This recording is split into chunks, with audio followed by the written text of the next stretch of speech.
मला सांगायचं काय बघा, प्रत्येक संतांचं प्रमाण आहे, पण महाराज म्हणले नाशिवंत देह जाणार, सकळ आयुष्य खातो काळ सावधान. आयुष्य मोजावया बैसला मापारी, तुकारे व्यवहारे संसाराच्या. महाराज म्हणले घडी घडी काळ वाट याची पाहे. आता हे प्रमाण म्हणत असताना कुणाकडे हात दाखवायचा नाही, नाहीतर घडी घडी काळ वाट याची पाहे असं म्हटलं तर लागेल. बरोबर आहे का नाही? घडी घडी काळ आपला आपल्याकडे वाट याची पाहे. महाराज म्हणले हा देह जाणार आहे, देह जाईल, देह जाईल, देह जाईल, देह जाईल, देह जाईल, जाईल त्यासी काढवा खाईल, त्यासी काढवा खाईल, त्यासी काढवा खाईल. देह जाईल, देह जाईल, देह जाईल, देह जाईल. महाराज म्हणले हा देह जाणार आहे, कोणाला इथे थांबायचं नाही. मायबाप मेरू तुल्य पृथ्वी दिलेल्या सुवर्ण न मिळे एक क्षण नरदेह. महाराज म्हणले प्रत्येकाला ज्याच्या त्याला देणे लागेल. मेरू पर्वत एवढं सोनं जरी दिलं आणि पृथ्वी एवढं सोनं जरी दिलं तरी देव 1 मिनिट वाढून देणार नाही. काही लोक म्हणतील मी 1 कोटीचा मालक आहे, मला 10 मिनिटं वाढून दिले पाहिजे, देईल का देव?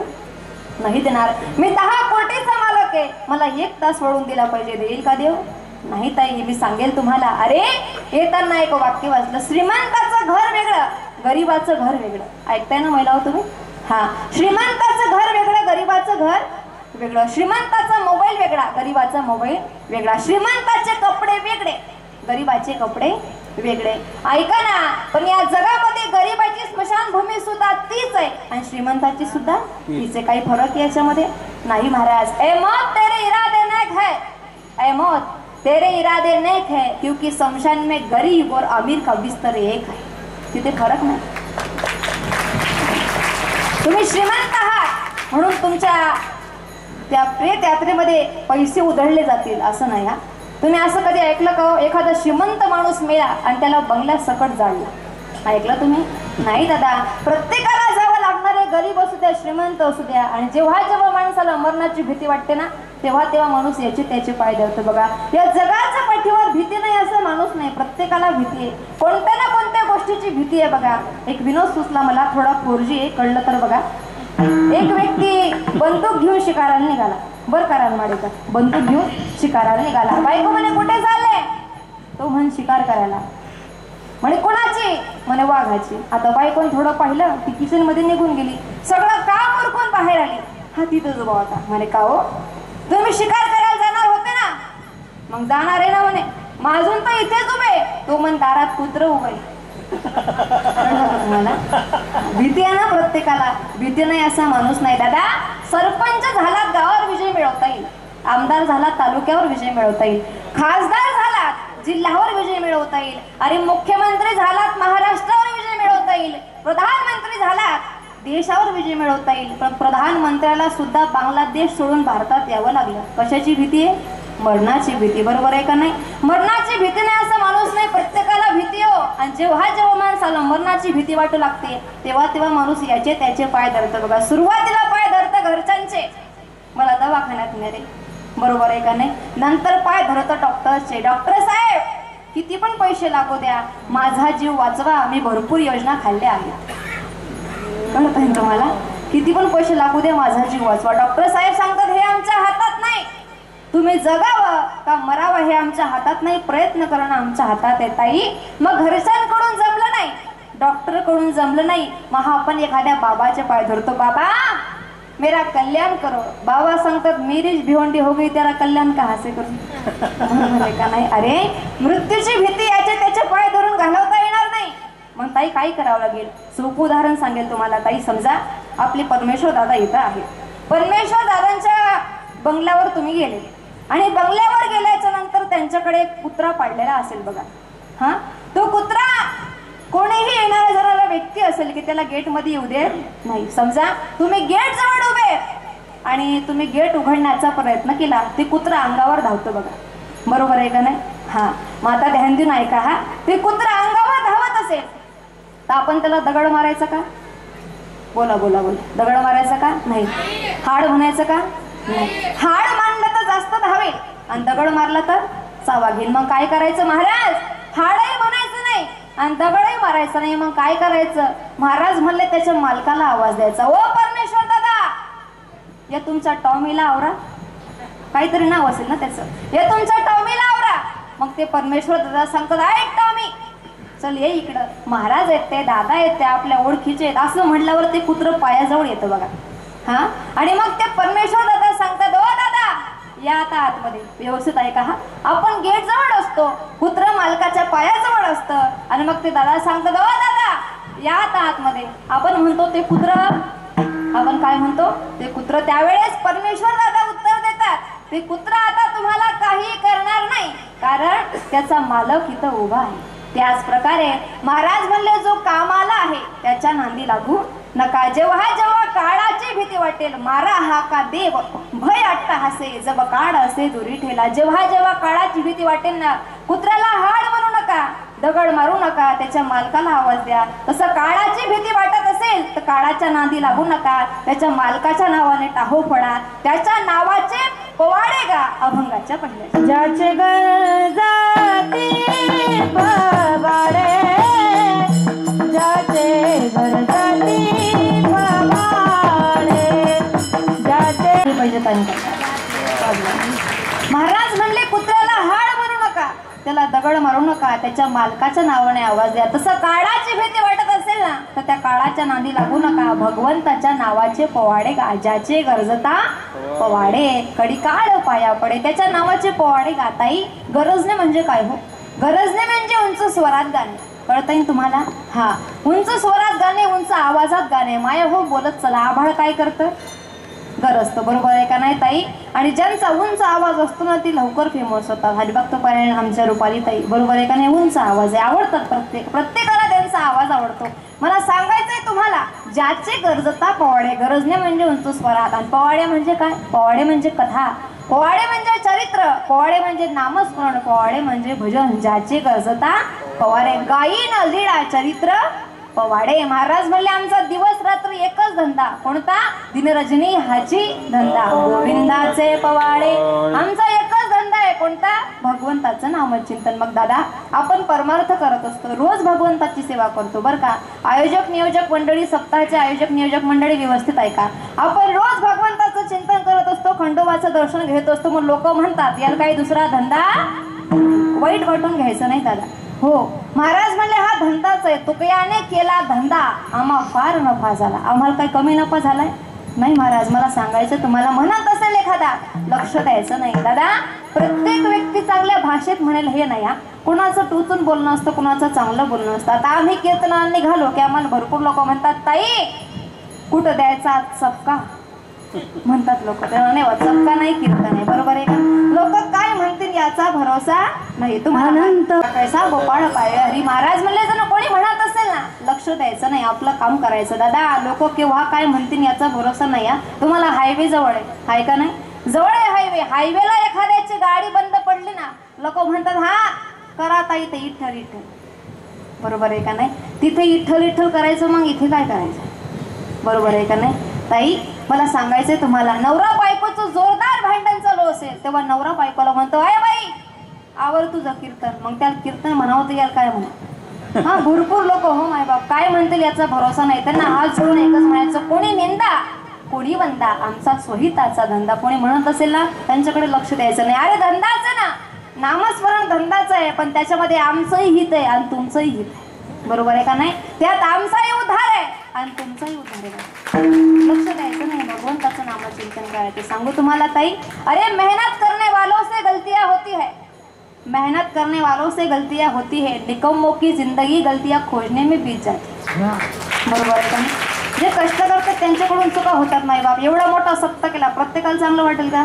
नाही नाही. एखादा असं कॉम्प्लेट धरता हातामध्ये, अरे आता 7 दिवस झोपू देत नाही रे, तू मर गावाच्या बाहेर, येऊ नको इकडे.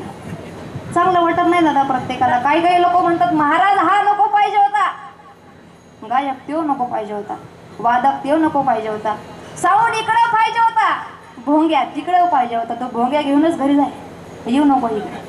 हो महाराज, हा लोकांचा स्वभाव आहे, बरोबर आहे का नाही? मला सांगायचं काय तुम्हाला, कोणी निंदा कोणी म्हणता, आमचा सुहिताचा धंदा. अरे धंदाच आहे पण हिताचा आहे दादा. ताई एखाद्याने गावात दारूचं दुकान टाकलं, त्यामध्ये फायदा आहे का आपला? नाही. आणि समाजाचा नाही, आणि त्याचा नाही. कोणी म्हणत असेल ना लक्ष द्यायचं नाही. महाराज म्हणले भगवंताच्या नामाची पोवाडे गा, दिनरजनी हाची धंदा, गोविंदाची पोवाडी. इथे म्हटलंच आहे, गायीन लीळा चरित्र पोवाडे, आणि मग ज्याची गरजता पोवाडे. पोवाडे म्हणजे कथा, पोवाडे म्हणजे चरित्र, पोवाडे म्हणजे नामस्मरण. ताई आपण महाराष्ट्रात जन्माला आलो, आणि महाराष्ट्राचे दैवत छत्रपती शिवाजी महाराज त्यांचा शाहीर काय करतो?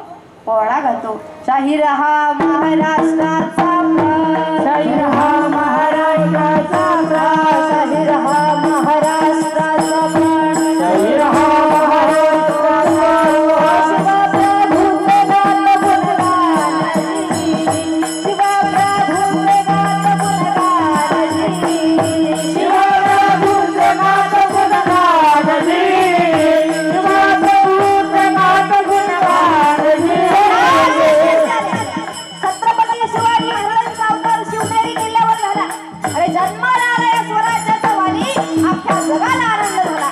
सनई चौघडे वाजत होते. छत्रपती शिवाजी महाराज जन्माला आले. राजमाता जिजाऊने उघड्या डोळ्याने पाहिलेलं स्वप्न ते आज पूर्ण होणार होतं. छत्रपती शिवाजी महाराज मोठे होऊ लागले. हळूहळू मोठे होत आहे. बाल सवंगडी निर्माण केले. तानाजी मालुसरे हे साहजिक अंक जीवा महला काय वर्णन करावं बायका. तानाजी मालुसरेकडे कामगिरी सोपवायची होती, पण तानाजी मालुसरेंच्या मुलाचं लग्न होतं. तानाजीने म्हणावं, राजा एवढी कामगिरी माझ्या पदरात घाला राजा, एवढी कामगिरी माझ्या पदरात घाला राजा. छत्रपती शिवाजी महाराजांना म्हणावं, तानाजी आम्हाला अपयश सांगणार नाही. तानाजी मालुसरेने सांगावं, अपयश आलं तर हा ताना पुन्हा कधीच तुम्हाला चेहरा दाखवणार नाही. माघवती नवमीच्या दिवशी गड ताब्यात घेतो, गवताची गंजी पेटवतो. गडावर जाळ दिसल्यास तुम्ही कल्याण दरवाजात या. कल्याण दरवाजात हा तान्हा तुमचं स्वागत करण्यासाठी गडावर हजर असेल. शाहीर हा महाराष्ट्राचा प्राण, शाहीर हा महाराष्ट्राचा शाहीर प्राण, हा महाराष्ट्राचा प्राण, शाहीर हा महाराष्ट्राचा प्राण. शिवप्रभूचे गात गुणगानजी, शिवप्रभूचे गात गुणगानजी, शिवप्रभूचे गात गुणगानजी, शिवप्रभूचे गात गुणगानजी. छत्रपती शिवाजी महाराज.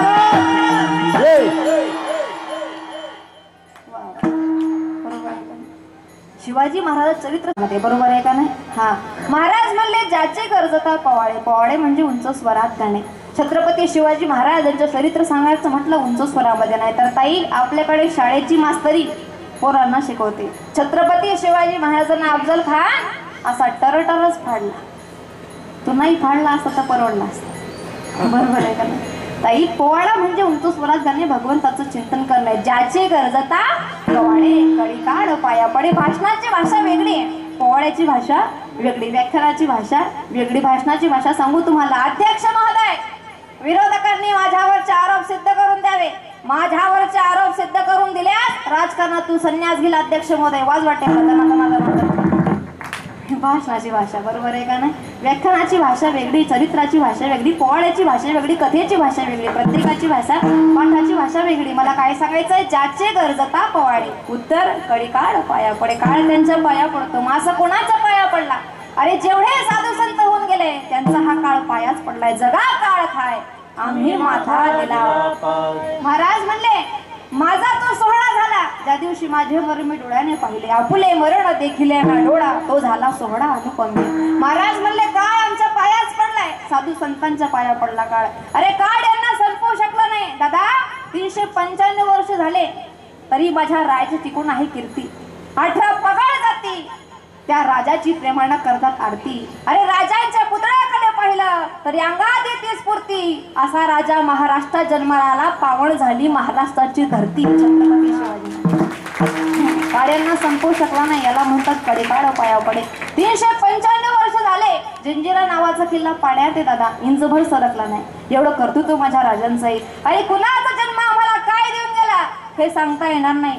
कोणाचा जन्म आम्हाला काय देऊन गेला हे सांगता येणार नाही. पण छत्रपती छत्रपती शिवाजी महाराजांचा जन्म आम्हाला स्वराज्य देऊन गेला एवढं मात्र नक्की सांगता येईल। काळ यांचा पाया पडला दादा। 400 वर्ष झाली अजूनही शिवजयंती साजरा होते आणि राजांच्या विरोधात एक जरी शब्द चुकीचा माणूस बोलला ना त्याला कुत्र्यासारखा मार खावा लागतो। बरोबर आहे का नाही? हे कर्तृत्व राजांचं। एवढी वर्ष झालीत ना मायबाप, अरे काळ यांना संपवू शकला नाही, काळ संपवू शकला नाही संभाजी महाराजांना। कुणाला म्हणतात संभाजी महाराज? पुरंदर जन्मला धुरंधर म्हणजे संभाजी महाराज। वयाच्या पहिल्या वर्षी आई विना पोरकं बाळ म्हणजे संभाजी महाराज। वयाच्या 9व्या वर्षी दिल्ली आणि आग्रा येथे पराक्रम गाजवणारा मराठ्यांचा प्रतिपाळ म्हणजे संभाजी महाराज। वयाच्या 19व्या वर्षी माझ्या तुकोबारायांच्या पालखीला देणारा आश्रय देणारा संभाजी महाराज। आणि वयाच्या 32व्या वर्षी औरंगजेबाचा काळ म्हणून जन्माला आले छत्रपती संभाजी महाराज। काळ यांना संपवू शकला नाही, कडी काळ पाया पडे। अरे काळ त्यांच्या पायाच पडला जे भगवंताचं चिंतन करतात। काळ पाया पडला राजमाता राष्ट्रमाता जिजाऊंच्या। कोणाला म्हणतात जिजाऊ? ताई सांगेल तुम्हाला तुमची संख्या जास्त आहे, आज महिलांचा सप्ताह आहे, सांगेल तुम्हाला आपलं महत्व किती आहे। अरे 1400 वर्ष जगणारा चांगदेव त्याला शरण आणते ना, तिचं नाव मुक्ताबाई। देव जिला दडण्याकरता येतो तिचं नाव जनाबाई। ऐका ऐका, 1400 वर्ष जगणारा चांगदेव त्याला शरण आणते तिचं नाव मुक्ताबाई। देव जिला दडण्याकरता येतो तिचं नाव जनाबाई। शिक्षणाची गंगा घराघरात पोचवली तिचं नाव सावित्रीबाई। आणि 2 छत्रपती जगाला दान दिले तिचं नाव जिजाऊबाई, राजमाता जिजाऊ। काळ यांना संपवू शकला नाही, कडी काळ पाया पडे। वाक्य सांगेल दादा तुम्हाला। भाग्यवान आहात तुम्ही, तुम्हाला स्त्रीचं महत्व समजलंय म्हणून महिला सप्ताह केलाय तुम्ही। स्त्रीचं महत्व ज्याला समजलं ना तो या जगामध्ये मोठा झाला बघा। अरे ज्याला स्त्री बहीण म्हणून समजली ना रानमाळेकर, ज्याला स्त्री बहीण म्हणून समजली तो मुक्ताबाईचा ज्ञानोबा झाला। ज्याला स्त्री आई म्हणून समजली तो जिजाऊचा शिवबा झाला। ज्याला ही स्त्री मैत्रीण म्हणून समजली ना तो राधेचा श्याम झाला। आणि ज्याला ही पत्नी म्हणून समजली ना तो सीतेचा राम झाला। मला स्त्री समजली पाहिजे, हो स्त्रीचं हे अस्तित्व। मला सांगायचंय तुम्हाला, कडी काळ पाया पडे। चांगलं कर्म करणारा व्यक्ती असेल, जेवढे साधू संत होऊन गेले काळ त्यांच्या पायाच पडला बघा। मग तुम्ही म्हणाल महाराज अजून कोणाच्या पाया पडला? एकनाथ महाराजांच्या अंत्ययात्रा चालली होती दादा। कोणाची? एकनाथ महाराजांच्या। ऐकताय माया हो तुम्ही? हो बचत गट ऐकताय तुम्ही? जाग येत ना तुम्ही बोर झाले का हो? मी घरी जाऊ का? बोला, ऐकताय तुम्ही? एकनाथ महाराजांच्या अंत्ययात्रा चालली होती, असं टेन्शन मध्ये का बसलात तुम्ही? हा, तुमचा 1 तारखेचा हप्ता पडला नाही का? हा बोला ना। बर का परमेश्वर दादा, बर का त्यांचा एक घोड झाला हो मागे। शिंदे साहेब मुख्यमंत्री असताना एक योजना आली बघा। कोणती? नाही ती नंतर आली। सुरुवातीला एक योजना आली कोणती? 75 वर्षाच्या महिला पुरुषाला एसटीचं तिकीट फुकट। हा, मग ते तिकीट फुकट यायला लागलं 75 वर्षानंतर। मग त्या एका महिन्यामध्ये बर का दादा, एका महिन्यामध्ये हे महिला वर्ग 10-10 वर्षाने मोठं झालं। कळतंय का तुम्हाला? कळतंय महिला मंडळ करूनच घेतलं पण आता काय माहिती तोंडाकडं। हा म्हणजे 65चं किती केलं? 75 केलं। पण दादा बरं का रुपालीताई, कार्डावरचं वय वाढवणं सोपं आहे, चेहऱ्यावरचं कसं? बरोबर आहे का नाही? कार्डावरचं वय वाढवणं सोपं आहे, कार्डावरचं वय वाढवणं सोपं आहे, पण चेहऱ्यावरचं कसं वाढवणार? आणि मग ते बसमध्ये बसल्यानंतर मजा येते बघा। ते बसमध्ये बसलं, कंडक्टरच्या हातामध्ये ते कार्ड दिलं, मग ते कंडक्टर कार्डाकडं पाहतं बाईकडं पाहतं, कार्डाकडं पाहतं बाईकडं पाहतं। आता हिला वाटतं आपली चोरी सापडली, आपलं भांड फुटलं। मग ही त्याच्यावर वजन मारती। थोबाडाकडे काय पाहतो? कार्डाकडं पाय 75 लिहिले ना साहेब, काय येडा आहे का लिहायला? कामाला आला तर काम करावं, दुसऱ्या चौकशा काय करावं तो घाबरतो बा। जाऊ द्यायच्या नादी लागून काय फायदा नाही। मग ते तिकीट काढतं बघा, मग तो फुकटचा प्रवास सुरू झाला। आणि मग त्या लाल परीचा प्रवास फुकटचा सुरू झाला। मग ही परी त्या लाल परीमध्ये फुकट फिरू लागली। कळतंय ना तुम्हाला? बसला लाल परी म्हणतात ना। हा, पण ह्या परीला कुठं माहिती होतं अजून एक योजना येणार आहे। कोणती? लाडकी बहीण। आणि तिची वय मर्यादा 75 वरून किती केली? 65 केले कर्म झाले त्याचे भोग आले, उपजले मेले ऐसे किती हरी हरी। हा, आणि मग जिचा 1 तारखेचा हप्ता पडू लागला तिच्या चेहऱ्यावर आनंद भावेना आणि वय वाढून घेणारी थोबाड झोडायला लागली। माय कुठून दुर्बुंदी सुचली, बुंदी खाऊनच घरी जाय आता। पण आमच्या गावच्या शांतामाईनं बरं का ताई, आमच्या गावच्या शांतामाईनं दोघी योजनेचा लाभ घेतला. ते म्हटलं माय तर काय महाराज हप्ता पडला का 1 तारखेचा? पडला म्हणे. म्हटलं एसटी हा ती बी फुकट आहे म्हणे. म्हटलं असं दोघी योजनेत तू बसले कस काय? महाराज म्हणे सोपं होतं, 2 आधार कार्ड काढली, एकावर 65 एकावर 75. धन्य माता पिता तयाचे आहे का नाही? मला सांगायचं तुम्हाला ताई, असं फ्रेश बसावं. तुम्ही आल्यानंतर आमच्या दादा म्हणे ताई तर पिकांना काही वांधा नाही, पण मध्ये मध्ये फवारा द्यावा लागतो असं म्हणले ते मला. आहे का नाही ताई? बोला चला, येईल रेंज हळूहळू येईल. विठाल विठाल अंतयात्रा चालली होती बघा. नाथ महाराजांच्या अंतयात्रा जात असताना एका बाईची मुलगी नेमकी माहेराहून सासरी चालली होती नांदायला. आता माहेराहून सासरी जाणं हा शुभ शकून का अपशकून? बोला बोला. शुभ शकून. आणि प्रेत यात्रा बोला ना अपशकून आपण म्हणतो, पण परमाच्या दृष्टीने तसं नाही. आपण परमार्थ करतो त्या दृष्टीने ते तसं नाही. मग त्या बाईला वाटलं माय माझी एकुलती एक मुलगी माहेराहून सासरी चालली, या महाराजाला आजच जायचं होतं का? महाराज तिरडीवर उठून बसले, अय बाई तुझ्या मुलीला आज जाऊ दे, मी उद्या जाईल. त्याला म्हणतात कडी काढ पाया पड. महाराज म्हणले काढ्यांना संपवू शकलं नाही. मी असं ऐकलं दुसऱ्यांदा अंतयात्रा चालली होती आणि जात असताना खालचे खांदेकरी गप्पा मारत होते. एवढा मोठा महाराज होता, जमला का याला भावकीशिवाय नाही. महाराज म्हणले अय खाल ठेवा, मला गरज नाही. ते म्हणतात कडी काळ पाया पडे. आणि तिसऱ्यांदा जलसमाधी घेतली, त्याच्या नावाचे पोवाडे गायले की काळ आपल्या पाया पडतोय. म्हणाल महाराज 1 तास झाला मी ऐकतोय ज्याचे गरजता पोवाडे, ज्याचे गरजता पोवाडे, ज्याचे गरजता पोवाडे. मग ज्याचे म्हणजे कुणाचे? अभंगाच्या पुसा 6चं वठराज ना, तो पंढरपूरचा राजा आहे. हे मी सांगत नाही. पुसा 6चं वठराज ना, 4 वेद 6 शास्त्र 18 पुराणाला विचारा, तो कोण आहे? पंढरपूरचा राजा आहे. जंबू या दीपा माझी एक पंढरपूर गाव, धर्माचे नगर देखा विठू पाटील त्याचे नाव. महाराज म्हणले बढिया माझा पंढरीराव, तो हा देवांचाही देव. महाराज म्हणले जसं सरपंच गावाचा राजा, आमदार तालुक्याचा राजा, खासदार जिल्ह्याचा राजा, मुख्यमंत्री महाराष्ट्राचा राजा, राष्ट्रपती देशाचा राजा, त्याच प्रकारे हा जगाचा राजा आहे. कानडा राजा पंढरीचा, तो हा पंढरीचा राणा. पुसा 6चं वठराज ना. मग काही लोक म्हणतील महाराज आम्हाला त्याच्या नावाचे पोवाडे गायला आवडत नाही, आम्हाला त्याचं चिंतन करायला आवडतं. महाराज म्हणले चिंतिता जयासी मुक्ती मुक्ती कामारी दासी. त्या भगवंताचं चिंतन केलं, भजन केलं, नामस्मरण केलं तर भुक्तीनाम भोग आणि मुक्तीनाम मोक्ष आपल्या पदरामध्ये येतो. मग रानमाळेकर आपण भजन करायचं का? करायचं भजन? घ्या मग हात वरती. वा वा सगळ्यांनी घ्या. ज्यांनाही घेतले